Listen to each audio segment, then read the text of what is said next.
The European Data Protection Supervisor is the European Union's independent data protection authority, monitoring and ensuring the protection of personal data and privacy when EU institutions and bodies process the personal information of individuals.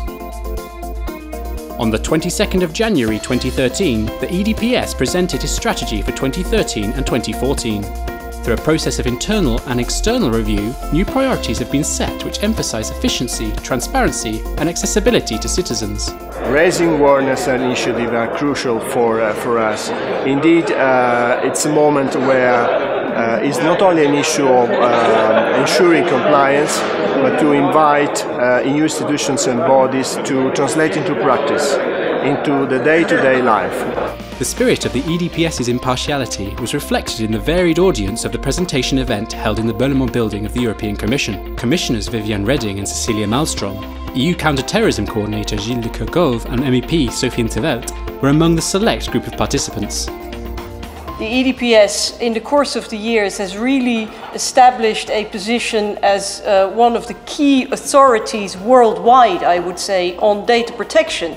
The EDPS cooperates with national data protection authorities to ensure consistency of data protection across the EU. A wide cross-section of stakeholders gave their input in this thorough strategic review. We started work on this long exercise in 2011. We developed this new strategy for 2 years through an extensive process of consultation with internal stakeholders, our staff, and external stakeholders, yourselves. And we're really very grateful to you for having given us so much input, and it's one of the reasons for having this meeting this evening. This strategic review is a timely one, since the EU is preparing its new regulation to face the challenge of data protection in the digital era. The European Commission's proposal from early last year has proved to be very controversial for industry giants in the private sector, especially from the US. That is not possible in Europe because the data protection is inscribed in our treaties and in the Charter of Fundamental Rights. Everybody had a say in this process, and the discussion which were raised were extremely interesting and constructive to me, not only as a staff member but also as a European citizen. Under Commissioner Viviane Reding's proposal, processing of personal information will only be possible under certain conditions, such as that individuals give their explicit consent. Users of social networks will have the right to take their personal information with them if they choose to use a competing network provider.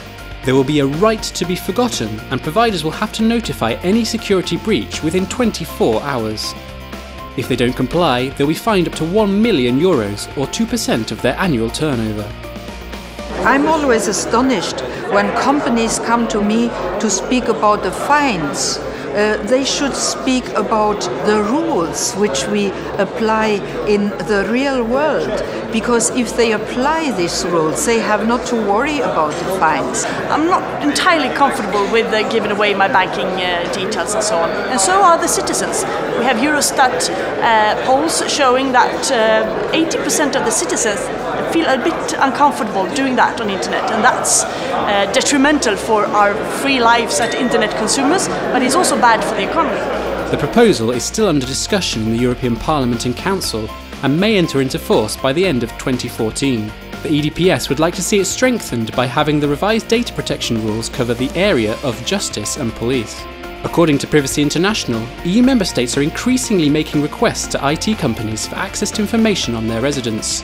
Currently, Google receives an average of just over 1,200 such requests a month. The internet is something which is pervasive.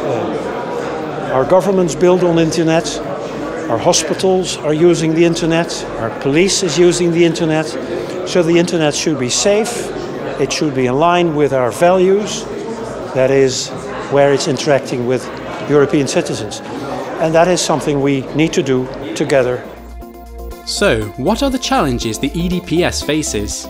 The strategy has identified some, such as raising awareness of the importance of data protection, increasing influence to ensure consistency by improving participation in meetings and working groups with EU institutions, and positioning itself as a leading authority on data protection at European level and in the international arena. We need to be selective, and data protection is becoming connected to so many other issues. So we need to be selective. I don't think in building big empires at all. And one quite interesting experience that I discovered in Ontario, the Data Protection Commissioner of Ontario developed the concept of privacy by design. And it's interesting because it brings the data protection specialists, the experts, early in the process. The European Data Protection Supervisor aims to promote a data protection culture within EU institutions and in the European legislative process. To achieve this, he will continue to refine and update his communication strategy to increase cooperation with national data protection authorities. And, in this time of budget constraints, the EDPS will continue to improve his use of resources. Today, by coincidence, we have also adopted a new management plan for this year with very concrete action. So, by the end of the year, we will be able to demonstrate how we've been effective on our own promises. As the EDPS strategy for 2013 to 2014 states, data protection is crucial for society, as personal information is collected or generated on an ever-increasing scale. Protecting that information will certainly be one of the challenges of the century.